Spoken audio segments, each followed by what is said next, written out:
Hello, everybody. So, got a few things to go over tonight. Some stuff on GitHub. We can kind of look at the issues tab, and then depending on how time goes, look at some other stuff. We might jump back to the terminal and look at a couple more Git functions we haven't looked at yet.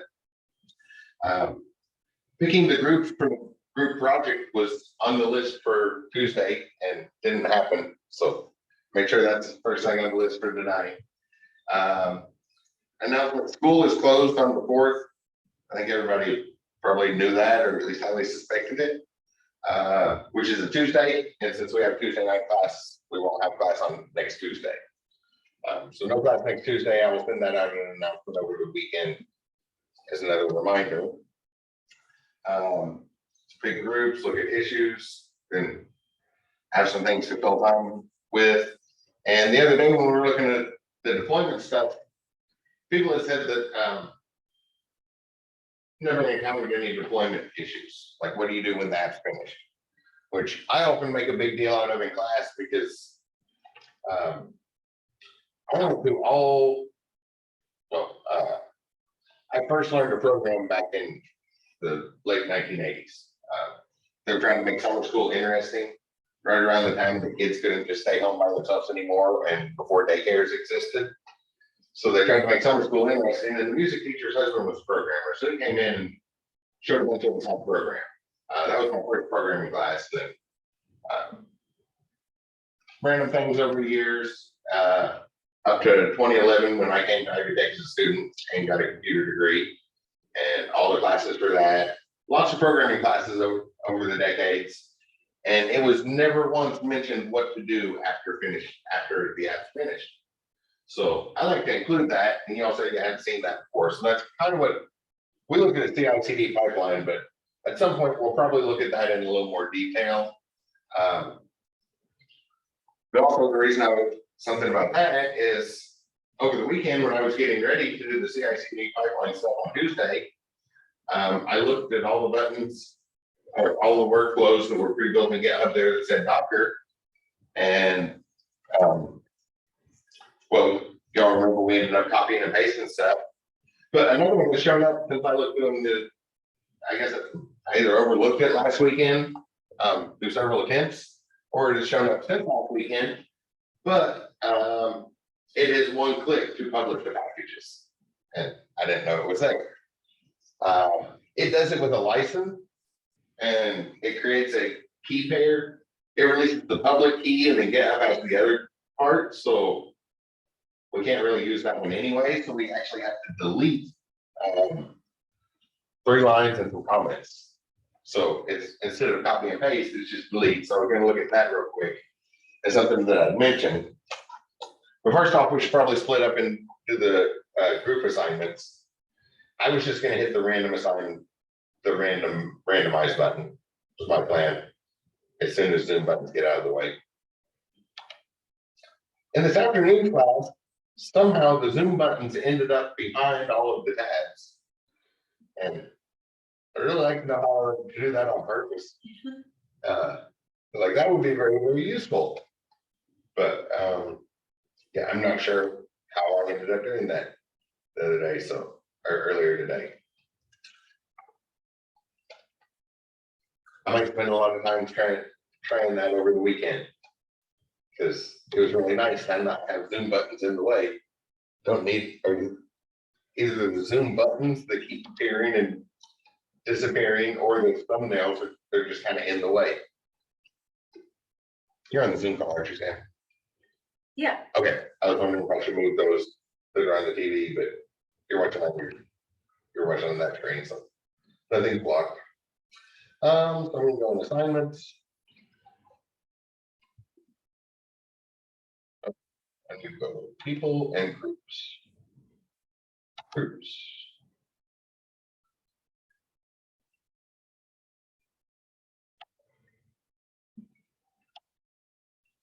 So I'll create another group set. Project group. That sounds good. Split by number of groups.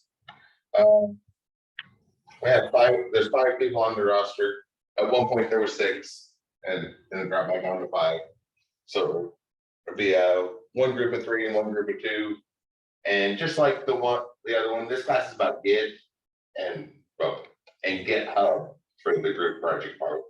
It's about the collaborative part aspects of GitHub.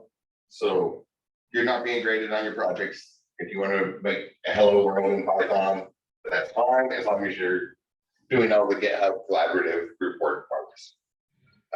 But I have a feeling everybody in here is going to do something a little more interesting than that.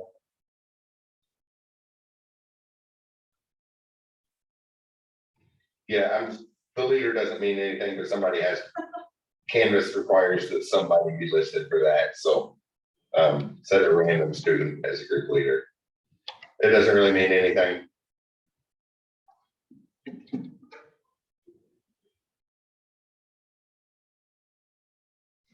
I say it shouldn't take a while. So there's the 2 groups. Y'all can see where your name is on there. Don't go over a project. You're not being graded on the project. You can just do a hello world in Python. And the point of it is the collaborative aspects in GitHub. So I'll go through and assign all of that, and it's group stuff, so you only need to make 1 submission. Are you all in a group in your other class? Mateo? Yeah, in our project management class, Mateo and I are in a group. Yep. You want to switch it up and work with other people? No, I like working with Nathan. It's fine. Okay. I think we can, if they're randomly assigned, there's only a couple names I can write those around. So, yeah, so we're just looking at the collaborative aspects on GitHub. We'll look at some. We'll start looking at those tonight and intermingling with some of the functionality we haven't seen. Maybe we could rebase tonight before we start into group work and see what squash is. That's a very, very useful thing. I want to follow up from what we were doing the other day, though, with 2 quick things.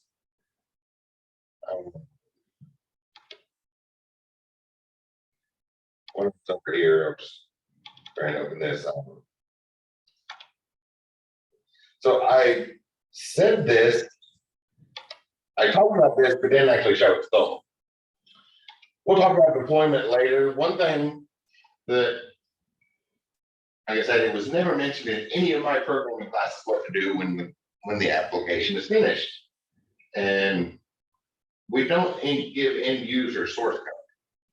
So to take that a step further, one thing I figured out the hard way, which made it take a lot longer than it needed to in order to learn it, is even when you have that final build of your project, don't give that directly to your users.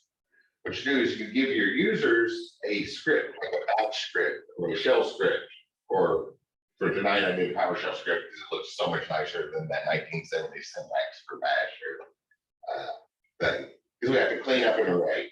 We have to clean up an array full of strings of empty strings. And that looks like such a mess in the 1970 syntax. So I was like, I'm just going to do PS1. I'm just going to point it where it's a script anyway. But what you want to do is you get your application finished, and then you create a batch script or a shell script or something that checks to make sure all of the resources you need are there, and then that script starts your application. Because, well, kind of like those pictures that were on the board the other day. You don't want to trust your user to like leave the icon for you showing your logo on the software, because your app's going to crash without that picture, right? So what the end user starts, it needs to be just a little batch script on Windows or a shell script on Linux or Mac. Mac actually has .command files, but nobody uses those. Everybody just uses the Linux shell script because they work fine. And they're not overcomplicated like Apple made the .command things.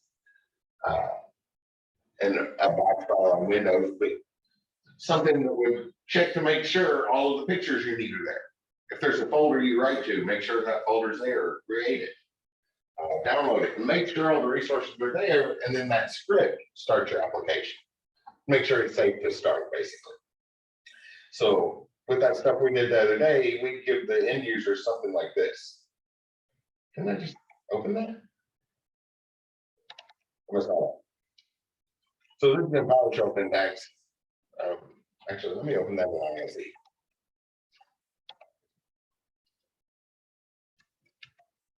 So I talked about this, but I didn't actually pull it up. Has everybody seen this before?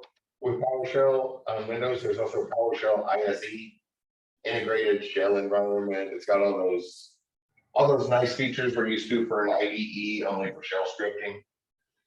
Really useful thing if you haven't seen that before.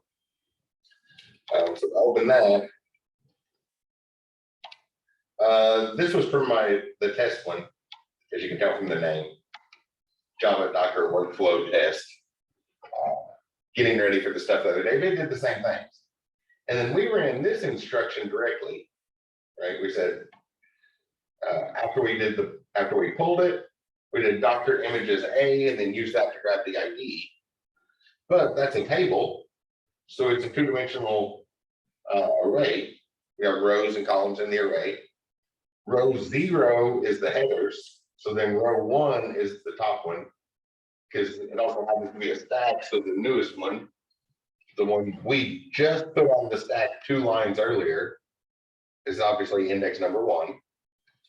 So grab that. I just grabbed it as text and split it up into an array. And do y'all remember, like in an intro to programming class, when you learn about bringing to the console, you learn about \t to put in tabs and make things align nicely? Apparently, whoever, at least one of the programmers that made Docker skipped that lesson, and they are all spaces. So when splitting them up into an array, you end up with like 20 elements that are just empty strings. So then I did this just short loop to go through and grab everything that's not an empty string. Doesn't use overloaded operators, so we can't use equal for equality. So this abbreviation for the simple letter version of not equal. Because one of the languages where we do not give a symbol 2 meanings, that gets confusing. Except the plus sign. The plus sign has like 15 meanings. Whenever they say no overloaded operators, that never seems to count for the plus sign. It's like humans don't have any trouble adding with lots of meanings on that one. And then we saw from the table the other day, just grab index number 2. So then when we run it, it's just saying grab index number 2 from that there. That is the script that that is what we would install on the user's computer. So I guess maybe another script to go with it to make sure Docker's installed. If Docker's not installed, wget, it's probably docker.com/downloads. I'm just guessing at the website there, but just grab the latest version of Docker, install that, and then run our script. That's sort of the idea on deployment. Make sure it stays for long, because if you just give, well, we definitely don't give the end user source code, and if you just give the end user the application and they start messing with things on the file system, they could mess up the software you created. So layers of protection between you and that end user. It all made sense once I figured it out, but it was never even mentioned in any classes that I took. You want me to send you a copy of that? I'll send you a copy of that after class. And to follow up from the other day real quick before we get into the new stuff, we gotta go to GitHub anyway. So here's the one we were doing in class the other day. If I come over to actions, we see a couple workflows. So here's our workflow from the other day. And I either overlooked it or, yeah, I don't know if I overlooked it or what, but I didn't see it when I was getting ready. That's what we did, the copy and paste thing. Ultimately, when you get up to more than like classroom example level, you'll probably do a lot of that copy and paste, so that's good to see that. They have lots and lots of example scripts. So you would go through the examples and copy and paste the ones you want back together. On the assignment where y'all actually have to turn this in, I put 2 videos on there where they type up the YAML file from scratch. Which we've seen it in class and we'll see it again. So you could probably skip those videos, but they do. I chose videos from 2 people that explain things really, really well. They don't just say type this code. One of them, the lady has it seems to be some sort of Middle Eastern accent. Is my she's really, really good, but she's explaining stuff and typing the code, and you just kind of have to watch the code she's typing to copy along, and she's explaining the whole time, so you get a good explanation. Oh, I didn't go too far. So there's a list of actions here, and I started deleting the previous ones that were ran, and noticed that now that all of those have been deleted, that workflow we created is gone. That's how we create delete a workflow. Same way you delete folders in GitHub, right? So if you get rid of that, if we come over here, if I go in here and delete this file, when I delete the file, that's the only thing in those folders. So it deleted the folders with it. Same thing with the actions. When you delete all of the runs, the previous runs, that action gets deleted. But the YAML file is still there. So next time it's supposed to run, it'll run again. But under actions, we looked for Docker image the other day, and I apparently overlooked this one. Publish Docker container. That was the one I looked around and I couldn't find what this one actually did, so I had to piece it back together from 2 different examples. Which you can just search for that publish Docker container. When we hit configure here, if you look through that YAML script, a lot of this is going to look familiar. Your name, on schedule with cron. This is cron is the Linux equivalent of task scheduler. So this one by default, it chooses a random time. So this one every day at 2:32 on a 24-hour clock. So 2:32 a.m. it's going to push out another release. It's randomized time, but I have noticed that whenever these do randomized time, it's never randomized between 8 a.m. and 8 and 16. So they like remove the workday, usually in the middle of the night. So they probably put together a very complicated algorithm to find a good time. But at 2:32 every day, it's going to go ahead and run this if we didn't push out a new version.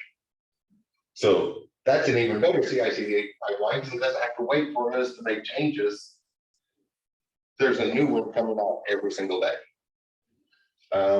That's just like it was. They added some tags if we want a version number. It's automatically pulling in version numbers, things like that. I'll leave that in there. A lot of this should look familiar. Add read and write permissions. A little bit more there.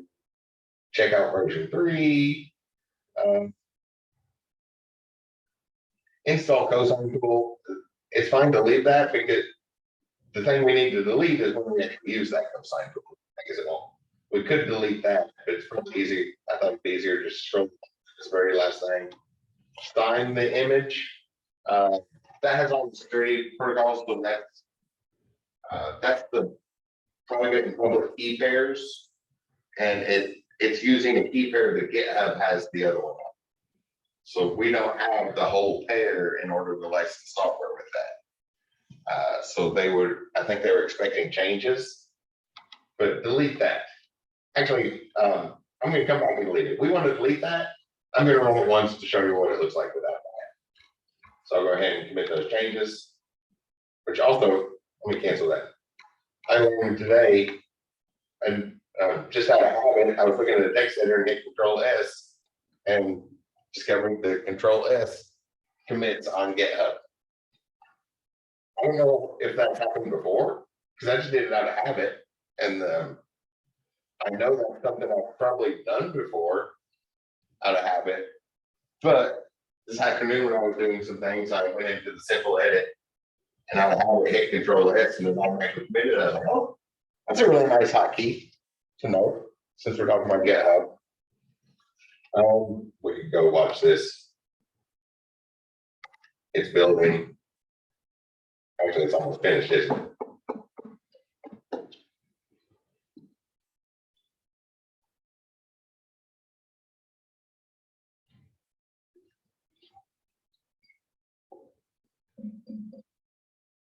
Yeah, so notice it's writing all the encryption layers there. We see it explicitly this time, and that's the reason for deleting that last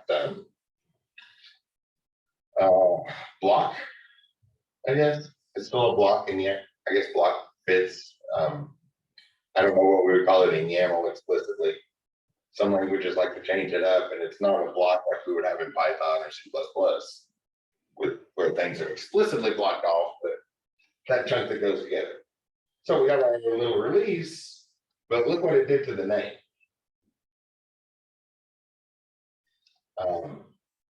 And since this just pointed to our credentials because it didn't have any others, so all we have is that public one.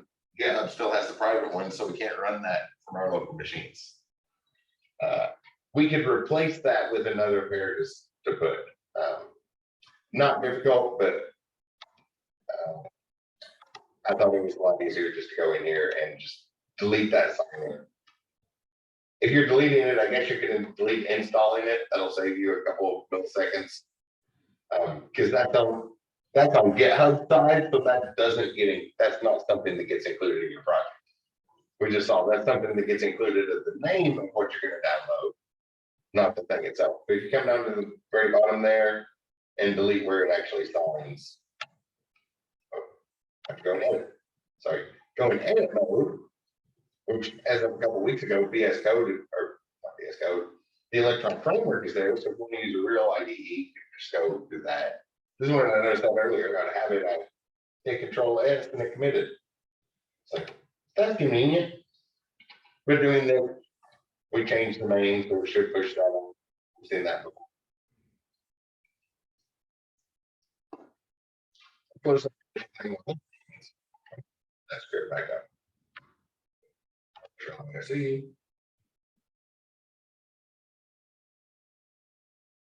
Because the only thing that was specific to my test case is that first line.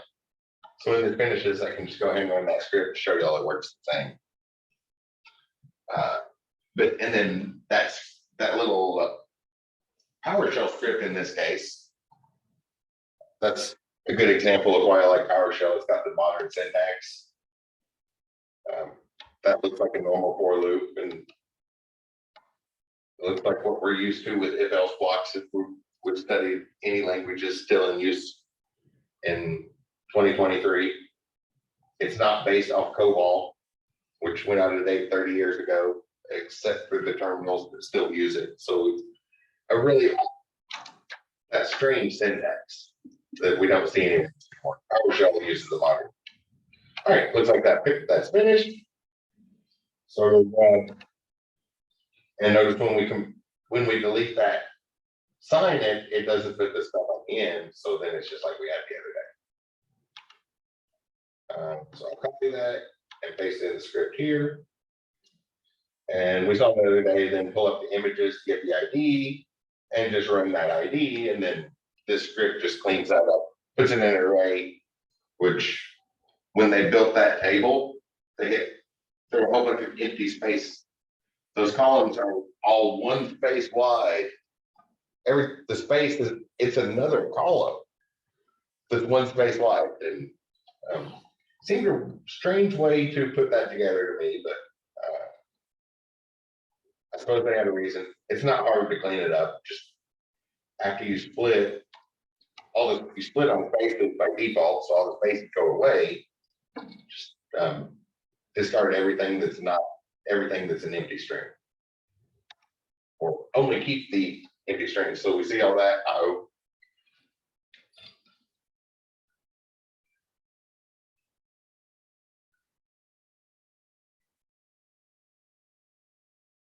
Well, I was expecting that to work. So it pulled it. Cannot index into a null array. Docker images dash A. Whoops. Docker images dash A.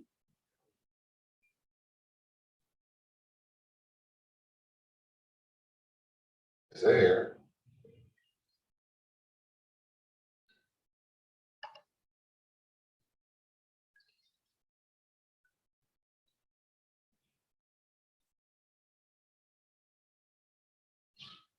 Oh, wait, this should be an X.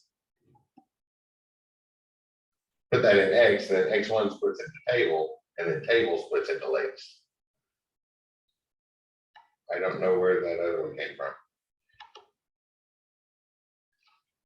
Okay, there we go. And so it pulls it down and runs it. And we can probably suppress some of those echoes, some of those outputs. That's not a difficult thing. Sorry about the little typo there. But you see that I mentioned that script, so I thought I would type it up instead of y'all trying to visualize what I was standing up here talking about code. So it's not much. Those 3 instructions we ran, and then just a little bit extra to clean up the table. I'll send that out after class. And yeah, then on actions, when you go to a new workflow, make sure you search for Docker container, publish Docker container. Publish Docker container instead of image for some reason. And then all you have to do is delete that last line instead of finding that other file to copy and paste over.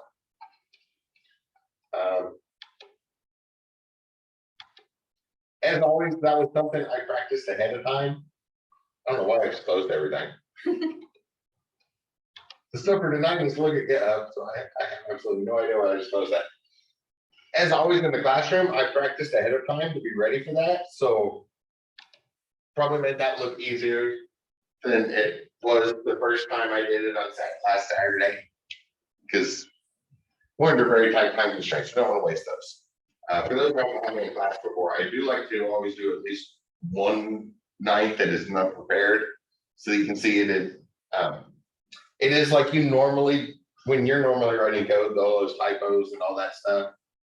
I practice ahead of time. I guess rehearse might be a better word, because usually I have these the little papers over here. They're like a script, and practice and talking and typing and all that at the same time, so that we don't waste our classroom time. But at some point this semester, I do want to do that once, just so y'all can see when I don't practice ahead of time, it does, there's still lots of errors, and it's like the way you all code comes out for y'all. So you might have to do that a few times to get used to it. Let's turn over to GitHub. I'll just use that same one, and next thing we're going to look at, we'll look at issues in a little more detail.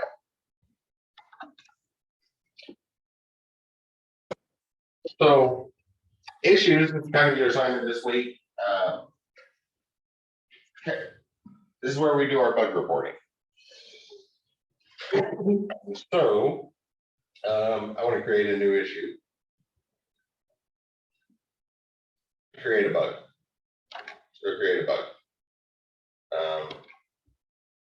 I'm gonna go over to hello.java, and I'm gonna take the E out of system. So system.out, just the generic one. I'm gonna take that E out. So now we're a bug.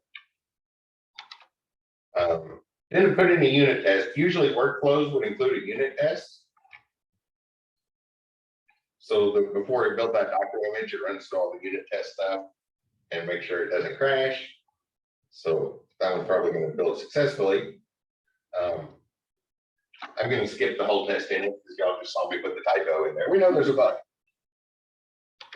So somebody needs to come report that. And issues are open. This is where we go and report our bugs. If you encounter one, you go back to the repository where you downloaded that code from, and let the developer know there's an issue with it. Also, or the project manager digging through, teammates as the project comes together, a way to communicate with each other. There's a lot of functionality in here.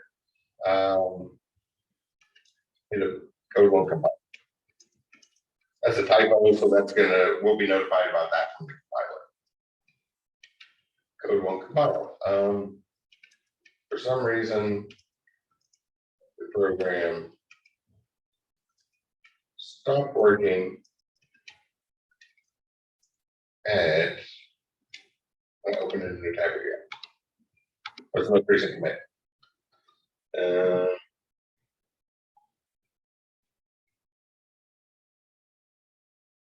Oh, GitHub noticed there was a bug there. Okay, because we don't even really have to download them. So at this commit, 5.9. Yeah, so here's on that log, that number we got grabbing from the log. If y'all have never noticed that, it's an easy one to overlook. You can go in there and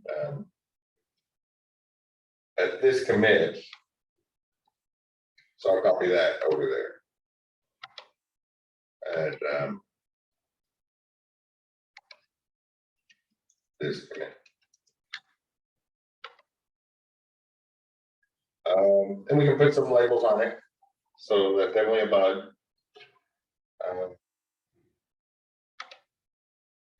Help wanted to fix the bug. And maybe we can't figure it out what it is, so we'll put that on there. And then other people, if they come to report the bug, they'll be like, oh, the developers got stuck. So maybe back to the open source thing before Microsoft procured GitHub. Things are invalid. We have these different flags. We can add new ones too. I get Zoom call out of the thing. So there's edit labels. We can make a new label.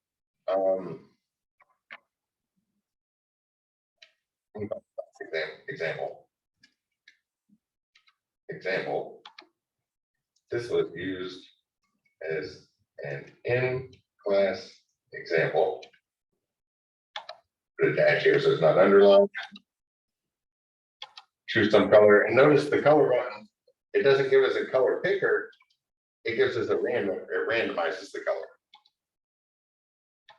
Or you can just type in the hexadecimal color. If you click here, you get the color picker. That color's in use. Yeah, that color's not in use. So we can create new labels specific for our team. I do believe that is in one of the group assignments. So you have to create a new label for your thing. So okay, issues now. Did it delete that? Oh, oops. Oh, it's still there. So it's still there. Can add that other label. Example. And the thing that I thought it had just deleted, we can add labels later. Notice the labels and assignees and all that's still there. So usually go ahead and submit. You want to submit the issue and then add the labels. Milestones. So maybe it needs fixed in steps. Let's say that works again. Works again. So that's a milestone that we're trying to get to. Team project things. So the project managers, like somebody keep track of when this works again. And automatically create a new branch to test on.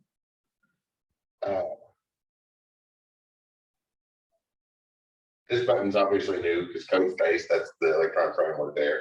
That's new. But check out locally and open branch on GitHub desktop. In module 6, y'all's discussion board is to look at some of the graphical user interfaces to do this stuff. At one point, I just put Git Kraken on there as a recommendation, but I put Git Kraken and I added Power as well. Power is pretty awesome. It's not as awesome as Git Kraken, but both of them will give you a free trial of the pro version, the paid for version, which is rough for students, but remember when you're out there making really good software developer money, that's an itemized deduction on your taxes and will prevent the IRS from wanting quite so big of a chunk. But this will automatically create a new branch specifically for that. I think that's the other one. I have to make up a flag, put some existing flags, make one up, and then do that, create a new branch just for fixing that branch, fixing the bug. We haven't got the projects yet. We might get there tonight. It's kind of the plan. The mic on there is because the last couple nights have ran kind of long, right? Like 15, 20 minutes before our ending time, and it's an active subject. So I'll make sure there's ample time to do stuff. So I don't want to go to quite 8:15 tonight again. So we might get the project might get pushed back to next week. We see lots of different things going on there. We need to fix it too. So this would be a project manager one. Notice it's open, so we'll go in here. Look at the open one. Somebody needs to fix this. I'm going to assign this to somebody, which this is a private repository, so there's only one person it can be assigned to. But when you're on a team, or if you're on a private repository like we saw on AWS, you're going to see everybody else that has access. Or when multiple people have access to that, everybody that has access to push. Everybody's allowed to pull from a repository, but a very short list of people are allowed to push to the repository. A very short list of people are allowed to make commits. So it's not an assign who that's going to be, who needs to do that. I come over here to my account. It's probably moved from what it used to be. There should be an assignment here somewhere.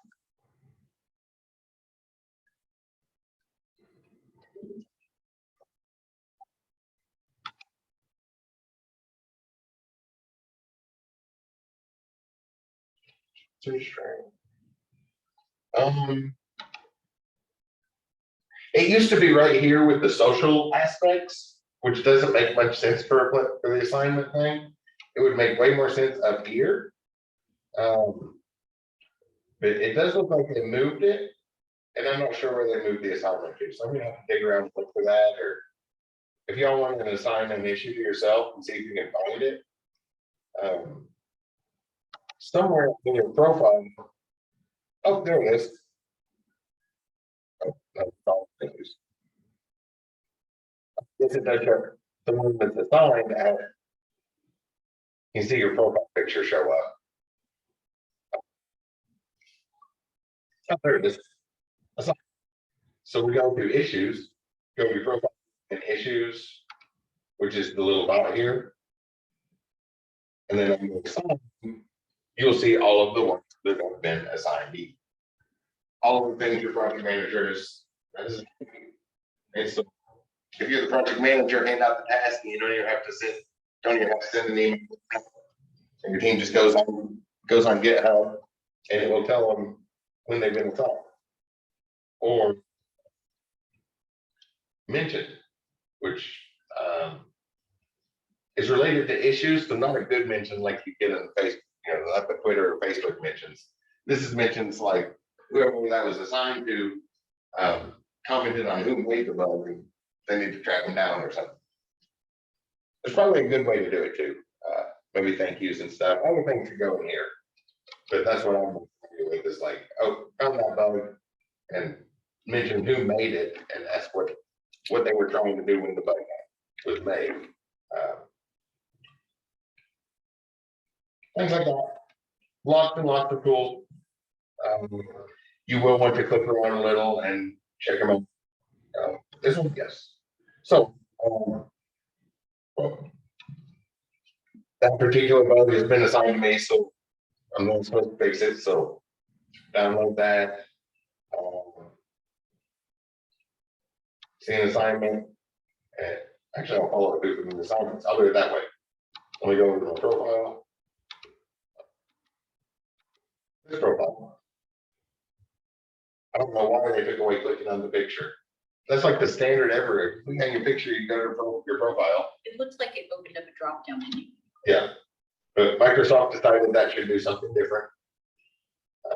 They're Microsoft, they do what they want, but it's in the breadcrumbs. So click your name on the breadcrumbs. Then check your issues. And assigned. It's like, okay, got a new assignment, need to check this out. So it's on this file. Go over here, grab the code. And I guess I'll just open up PowerShell. Terminal. Or get bash. How many name get bash have we? Is that 4? Yeah. Where am I at? That's not where I want to go. Change directory to C colon users, training documents. Has anybody else gotten really annoyed that Microsoft automated that? We're not allowed to choose our own username anymore. Or, like to at least see my whole last name, because I have a when I was a kid, in early 80s, late 70s, early 80s, they knew this was coming. So my mom taught us to read and write on a typewriter before with a pen and paper. So I have 45 years of used to typing my whole last name, not part of it. So constantly throwing me off. So I go over there. What's in here? There's a bunch of stuff. I guess that doesn't really want to clear that. And git clone.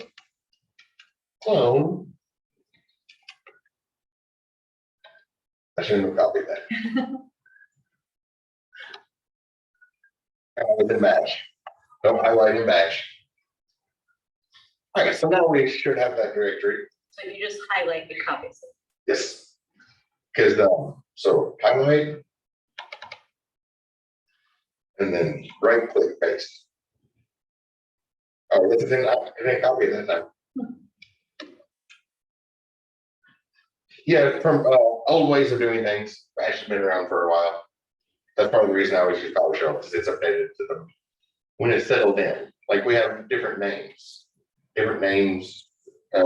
Names have changed over the years, especially back in the late 70s, early 80s. So it was conflicting names. So that's why shortcuts are different. Like in Vim, everybody started using that more and looking at the keyboard, the hotkeys. Y is copy, because another alternative was yank input. And a number of things have changed. So there are some outdated things that seem outdated. That's part of the reason I always use that. So I'll change into that directory, which I forgot to look at what it was called. Change into, yeah. So I copy it and control paste does work. Then right click, paste it. So highlight to copy and right click to paste. So now we're in there, and let me get back now so it tells what we're on from, all that.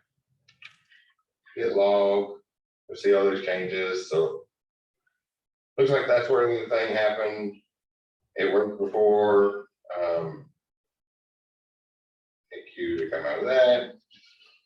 All the normal version control, bug fixing things. Let's see, git checkout -m or no, checkout. I guess I should get the number. Git log one line. It was broke here. It was broke here. I'm going to put in the issues tab.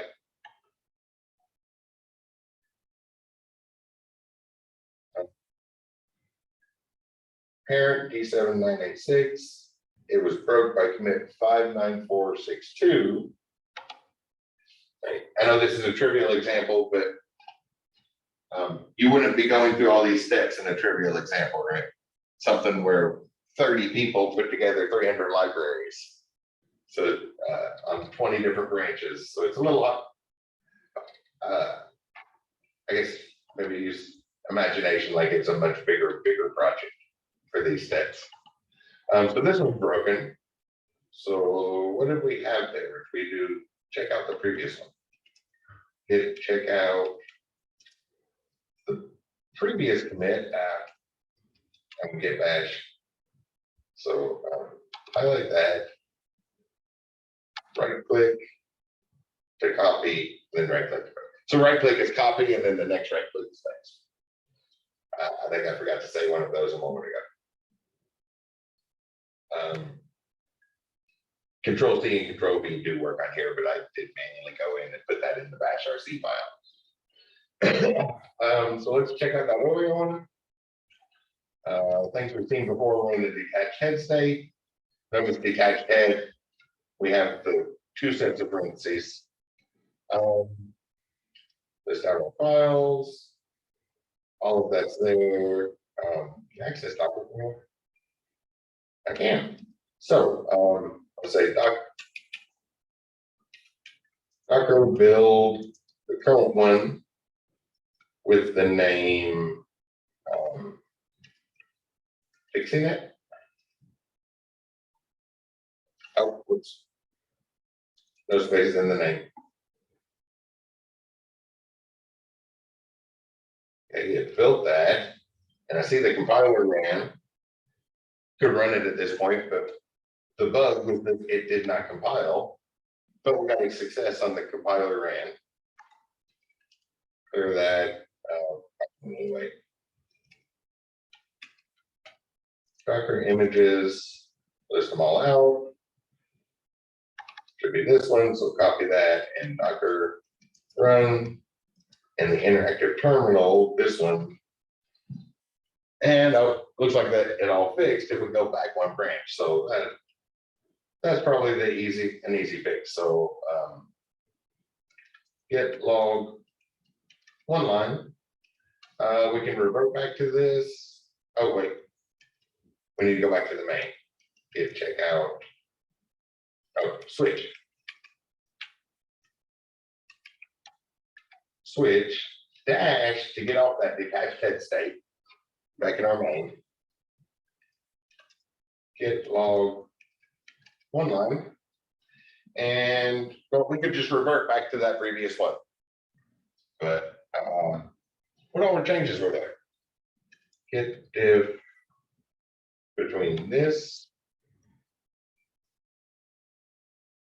and this with a space between right before the 5. Oh, looks like that was the only change that was made. So could just go in there and retype it, revert to that, but we haven't seen rebase yet either. So let's look at rebase. Rebase will allow us to go back.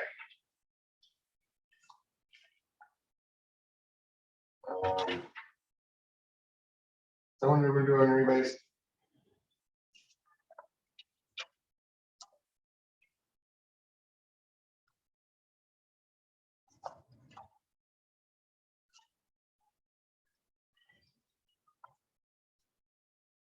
Cherry picking, that would work for that too.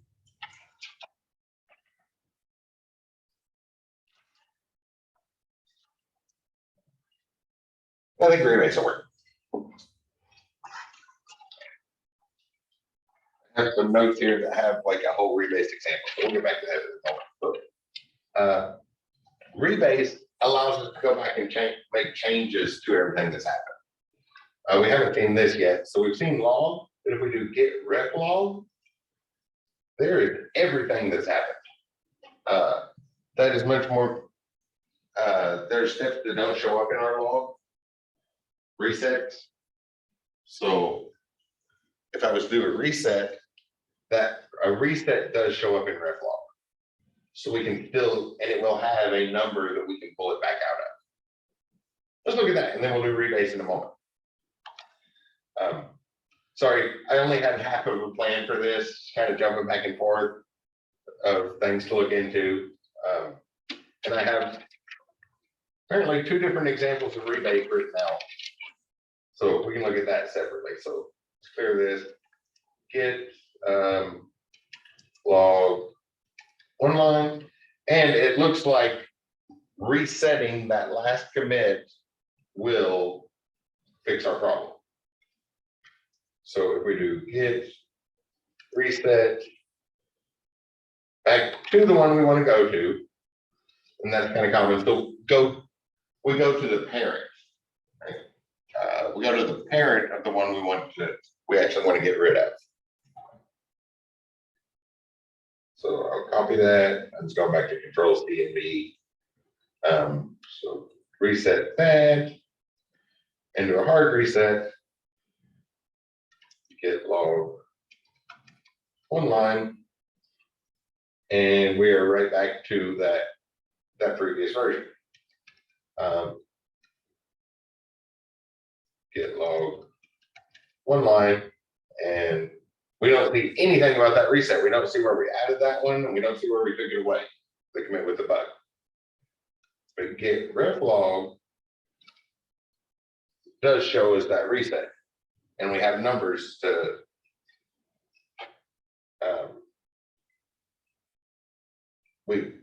we have references to use. So notice that one that was deleted is still there. So it's never, there's still ways to get back to it. Reset seemed like a good way to do that. Then we hadn't seen that yet. So so now add everything. There shouldn't be any commits because all we did was a reset, right? Git commit. Oh, there's no commits, but I don't want to have to go back to GitHub and click around on a bunch of buttons and spend forever trying to close that issue. Like, that's going to waste at least 3 or 4 seconds. I'm sitting here typing into the text editor. It'd be a lot nicer to do it here. What's in this file? Did I have a random thing? So I'm going to go in Sublime. I'll go in the hello.java. And I'll just add something to this. There should be some comments in this file.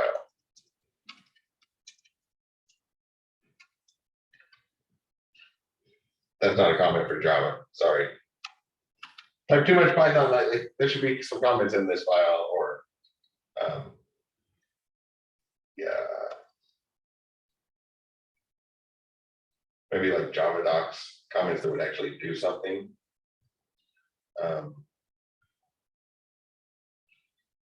This method prints a message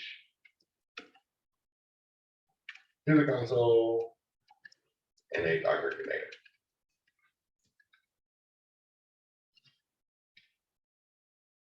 And I have just put that in the wrong spot. I'm gonna put it here.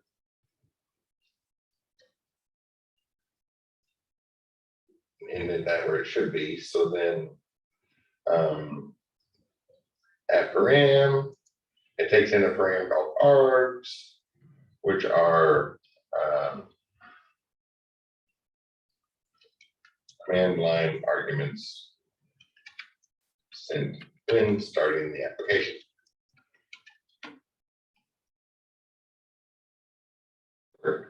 I was in the comment there.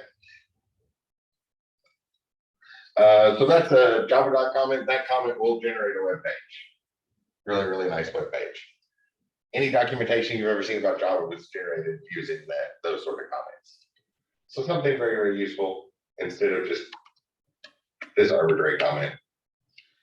I'm not a big fan of arbitrary comments, if you haven't noticed that yet. In fact, they never show up in our class examples. Comments are just, we read this code, the computer reads this code and ignores this.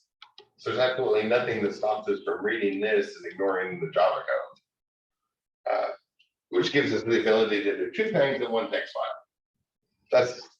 I very much prefer those comments. And Java comments will generate a web page. Actually, they'll generate a website and include links all the way back to the official documentation on Java and everything. So it'll generate a really nice website. So I'll close those. We have changes. Clear, git add dot, git commit. And this one, we cannot do the short way. If you want to if you want to do the issue tracking, you have to go into the message.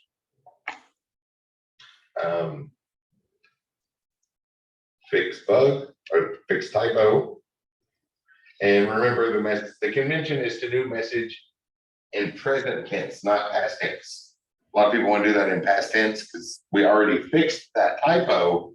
But when anybody goes and looks at this message, they are looking at the stuff in live time. The future it's new for them in the future. So it's always present tense. There was a typo in. Can I just ask one thing about the like standard for the commit messages? Would it also be acceptable to say like to make a message saying like this commit fixes a typo? So you would type fixes typo. Yes, that would be acceptable. And the other ones aren't a problem, Mateo. Yeah, I won't count off for more than, I think there was 3 questions overall, and there were 3 questions spread out amongst 2 chapters in the quizzes. Those are the only points you're gonna lose for that. That's just, be aware of the convention. No, this was just my curiosity. I was like, oh, would it be good like that too? Yeah, and also every project manager is gonna have a different thing, right? You may end up with a project manager that just really dislikes that idea. Oh, right. Only wants it in past tense or something. Yeah, so Let's see. that would generally be a good one. This Okay. fixes a typo. Because then it's a grammatically correct sentence, which actually makes a whole lot more sense. Because if we put, and I'm glad you asked, I wouldn't have thought of this if anybody else would have asked. But then if we a grammatically correct fragment, we can put in Google Translate. So your friends back in Italy could read that in Italian. Google Translate has trouble word for word. You speak more than one language, you know what the word for translate. Yeah, exactly. So if you do a fragment, there's enough that Google Translate could correct that. So great question. That would be better in our global world, especially. Reset terminal branch, and added in some Java doc comments. And then give a line to the footer, and this took care of our assignment. We were assigned to fix issue number 1. Those issues have a number. Number 1 opened so many minutes ago. So the important thing is issue number 1. We would have probably looked at that when we did the original thing. Oh, since a blank. Resolve is number 1. Issue isn't blind. Notice the blind already knew what that meant. If you follow along in VS Code, it should have changed colors as well, I believe. GitHub is not the only one that used that. That Linus Torvalds put base for a footer and never told anybody why. And then several years later, people started using that for issue tracking. So it's there. We can put footers, but the space was left for it, and then people just started using it for that. Everything after that is just arbitrary. We leave spaces after either way, because we have the 1-line short message, the long description, empty space, and then the footer message. So now we're gonna save that and close that. The commit was made, so we get push origin main. It did that again.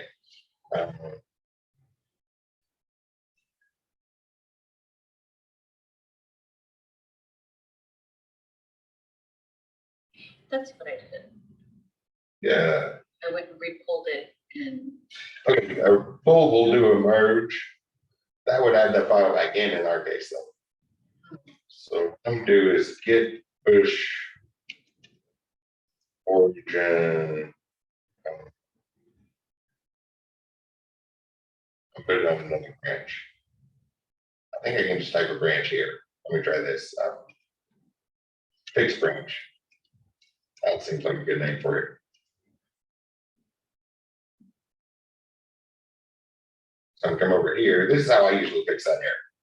I'll come over here and on branches, I'll just create a new branch. I'll make one called fixed branch.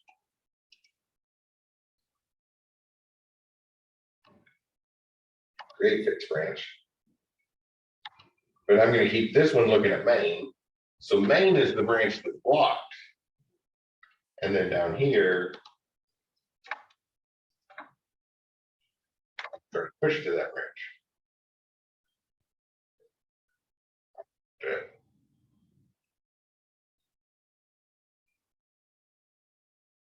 I just have to pull it again.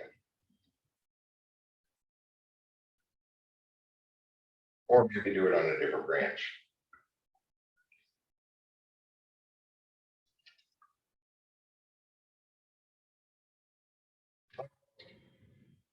Rejected, non-fast forward. It's remote counter. It's behind, it's remote counter.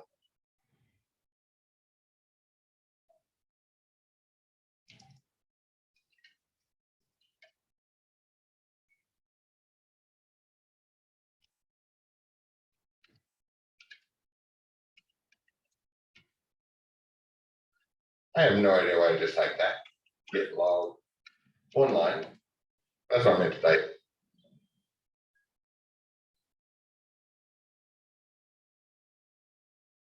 I got fixed.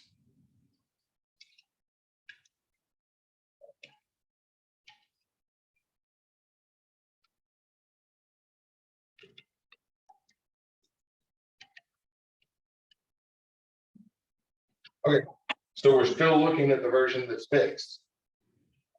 Okay, so I guess that'll fix it too. Wait.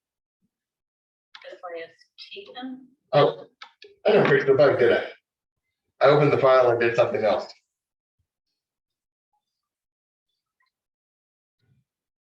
We tried to merge them back together. So I'll bring that back down. I guess this would be a good place for a rebase. Yeah, close out with that said. So one of the things we do in rebase, it did work great, did work perfectly into this example, is we can push things back together. Git log one line. And I want to git rebase -I. I am not sure what I stands for, but I'm going to do head minus, and it's tilde for a minus. I want to push this back onto this previous branch.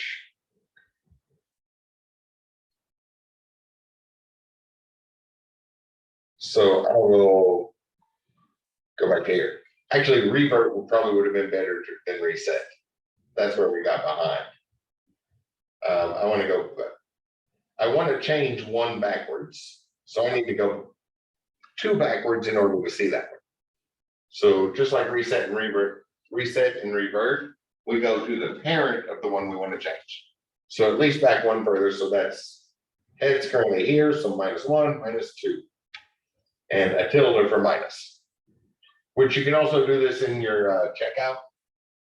Instead of putting the name, if you're not sure what it is, you can say head -3 -I head -3 and just go back 3 commits.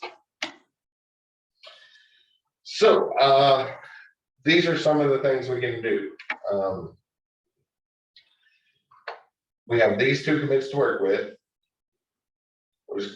Notice it says pick them, but we have other things we can do. We can use the commit, reword, use the commit, but edit the commit message. If we do this on a side branch, it's usually okay, but this doesn't edit the reflog. So if you use the reflog to see everything that's happened,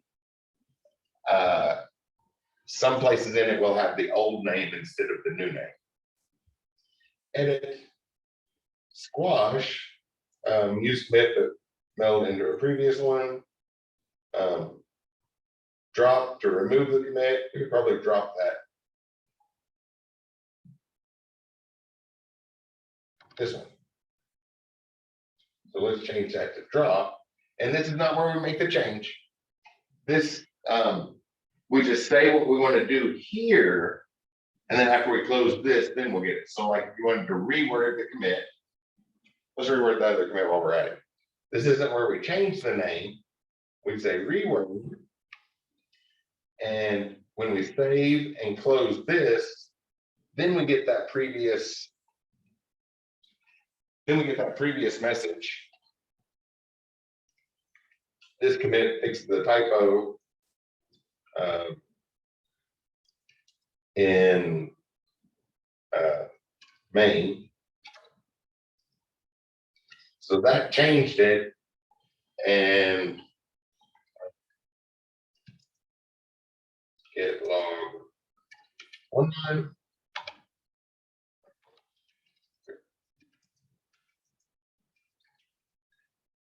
Clear that out, just because I prefer to not look at the thing.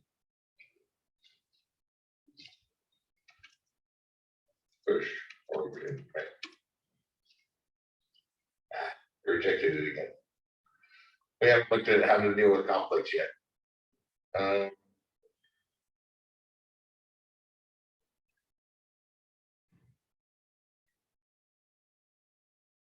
guess I have to do that. Get full forward name. Okay, goes down, and I need to merge those last two commits. So let me do this. Git log 1 line, and this time I want to get rebase -I head minus. I want to merge both of the. I want to squash those into one commit. I don't want two commits there. So I'll go back 2 again. Let's see if it fixes it. And squash, use commit but meld into previous commit. So I have to use this.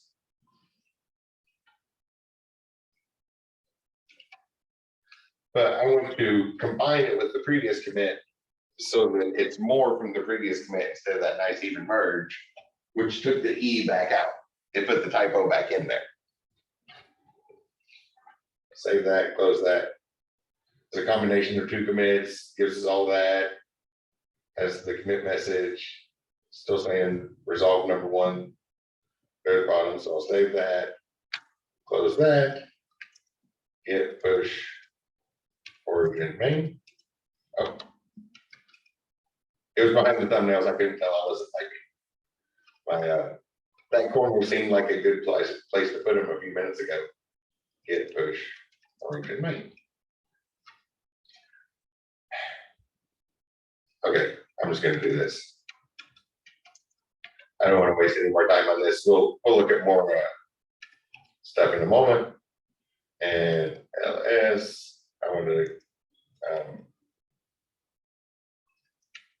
I'm going to go fix it here.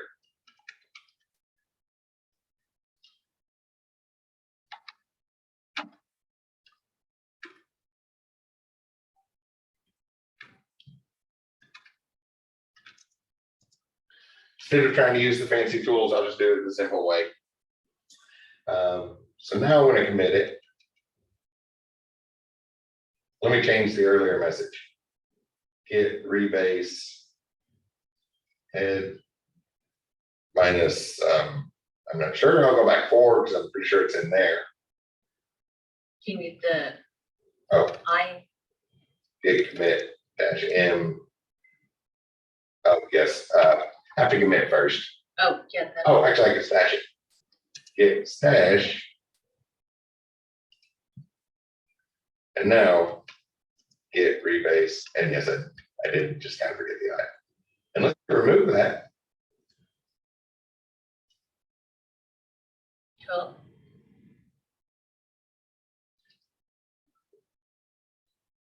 Yeah, need the I.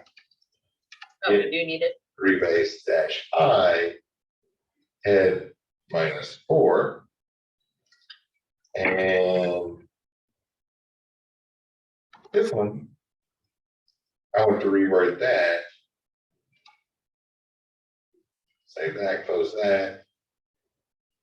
Which should have opened it in the editor. There we go. So this isn't the commit that resolves that. So I'll save that. This is where we fix the typo. And now, if we pop the stuff off the stash, get stash, pop index 0.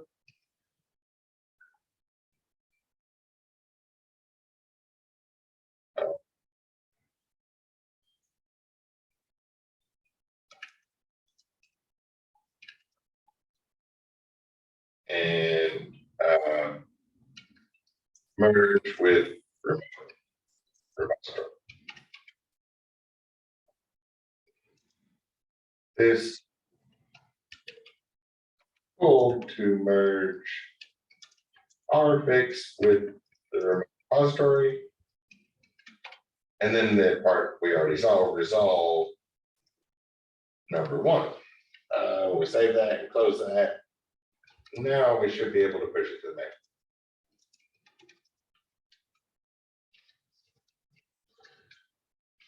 Why did it do that?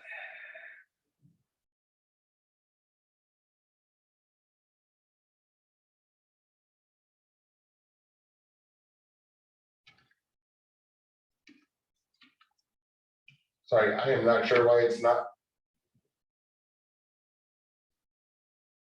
I'll just do that in another branch.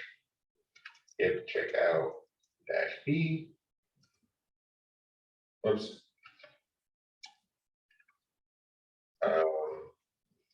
What do I call it here? Fixed branch.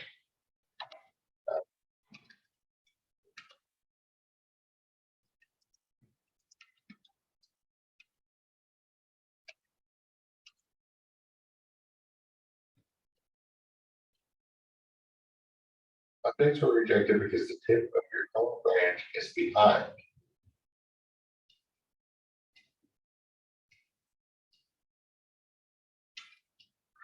Okay, I'm sorry, I'm not sure what's going on here, but I'm just gonna do it this way. Let's start over. It's a 1-letter typo. You can fix that with a split second. Get rid of that. And now we talked about all the steps, so we should be able to fix them in a split second. Hit clone this. Sublime. Oh, that wasn't the name.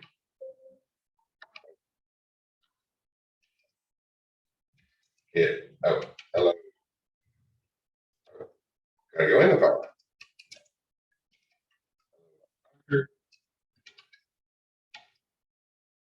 Okay, now, Sublime.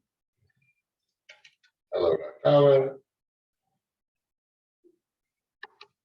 E back in there, just to have some, fix the typo. And now git add without the extra stuff, git commit. This commit fixes a typo. There was a typo in the main method. It all works now. Then resolve number 1. The part I was actually trying to get to with all that. Just trying to work in some other stuff. Give, push, or connect. Okay. Sometimes it's a lot easier just to restart. Start over. Have y'all heard about the Spotify version 2 story? So Spotify started taking off. They got bigger and bigger. It might not be version 2. It might have been like 3 or 4 or something. But when they first got really big, they outdated them. Their stuff kind of became outdated quickly. So they had to fix it. So they started working with it and working with it. And they knew what needed to happen. I'll come over here. Reload this. Notice issues. Says there's no longer any. Spotify started working and working and working. And it was just a couple things they wanted to do. They tried to integrate it to their original code and it didn't integrate directly. So then they had to make some modifications, some bridges and stuff to put it back together. And what should have been some small changes, taking about a week and a half, became months, and about a year and a half, and past a year. And after about a year and a half, they knew their code inside, outward, backwards, forwards, and everything, and they knew what they needed to do. So they finally just said, okay, forget this. They went through blank text files and in 3 days had the new version out. Sometimes starting over is the best thing to do. So they basically wasted a year and a half and trying to make something work when they should have just started over. But you can see it automatically closed that issue. All of that stuff says it closed and stuff. And I don't know why my normal fix didn't work for that. Usually I create another branch, push to the other branch, and it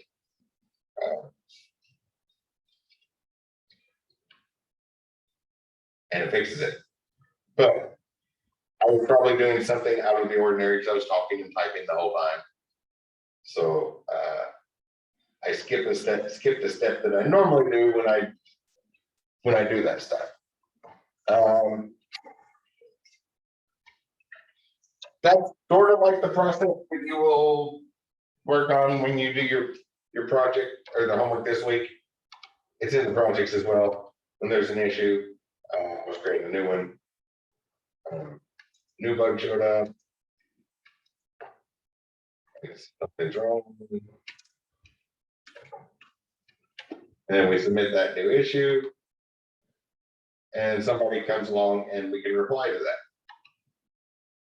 Actually, I can't reply to that, can I? Oh yeah, I can.